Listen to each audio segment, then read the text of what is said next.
Well, I didn't start in education. I actually started in accounting and decided that being behind a desk all the time just wasn't really for me. I wanted to get out there with and interact with people, so I decided that I'd teach math and coach. My passion was with coaching, so that's the direction that I headed, and decided to coach football and track. And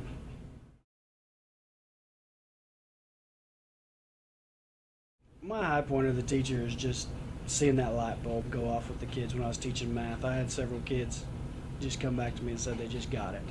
However that happened, I mean, that's a highlight for any teachers when you just see that light bulb go off in a kid and they understand what you've been trying to teach them.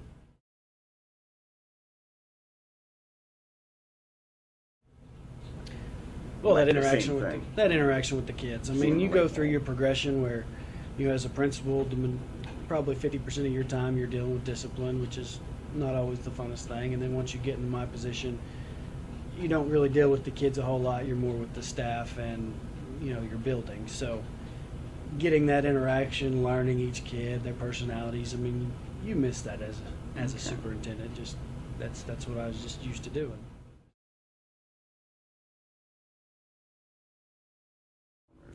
I taught at Moreland. Moreland was, after I graduated college, my first job was at Moreland, which is not far from here, 30 minutes. Right. That's next to Woodward? Yeah. Okay. Between you can here tell by my accent I'm not a native Oklahoman. My mom was. So anyway, I taught math and coached football and track there for 4 years until I stepped into my first administrative role. I was the elementary principal for 2 years at Dover Public Schools. And I was an instructional coach there for the high school. And I also, my first year there, I also taught a couple math classes, so I did a little bit of everything there. So you principaled the elementary school? I was the elementary principal. I was the high school instructional coach / What's instructional? Is that? I went into the classrooms and helped the teachers teach. And I taught a couple math classes as well. Then my next step was a middle school, high school principal at Carnegie, I was there 2 years before I took this job this year.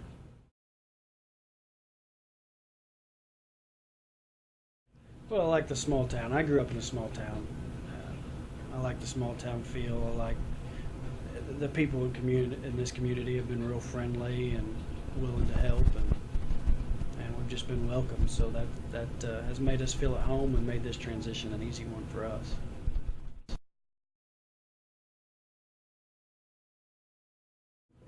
What do I miss? That's where our land is. That's where our cattle, where we farm. I mean, but I'm not far away from there. I'm not far away from the family, so we can still do what we need to do there. So I don't miss much. Besides, it's home. Everybody likes their home, but it's close, and this is a lot like mine. So it feels like home.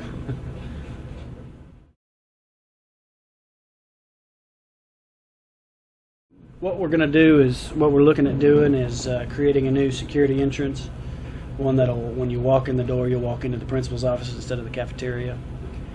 And then we're going to add on a media center and 3 classrooms that'll double over as a safe room for our school. And then we're looking to update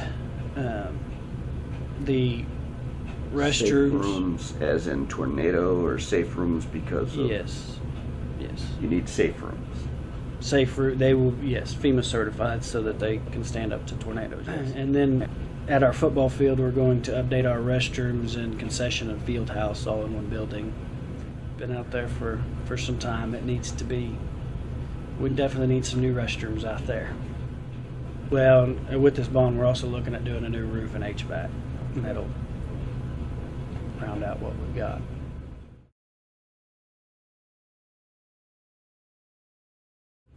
Yeah. The way they've cut school funding. I mean, it's schools are running on a slim budget as it is. I mean, you're not going to find much way, especially when you got to rural Oklahoma. And it depends. We're still waiting to hear some of the final things on hers of what does instructional cost mean. nobody has been able to give us a definite answer right now. Some people say that your age, your counselors, your speech paths, they don't count. Well, how can you run a school without that? Your buses, they don't count. Well, how are kids going to get here? So there's a lot of expenses that they're trying not to include in it. So we're just kind of waiting for her response. Was the State Department of Education is supposed to come out with a definition of what instructional costs are. So we're kind of put on hold to find out what is instructional cost, what's going to be included in there. Well, and it depends on what they're going to include in instructional costs, because there's a lot of needs for our kids that aren't just met with teachers. You're going to have some of these other personnel. Right. I've always said, and one thing that attracted me here is, we're a small school with a lot of the bigger school amenities. A lot of small schools are having to cut their programs. We still have band, we still have FACS, we have ag, we have tech ed. We still have a lot of these extracurriculars, and for a small school right now in this environment to still have that, that's a plus. It's a plus for my kids.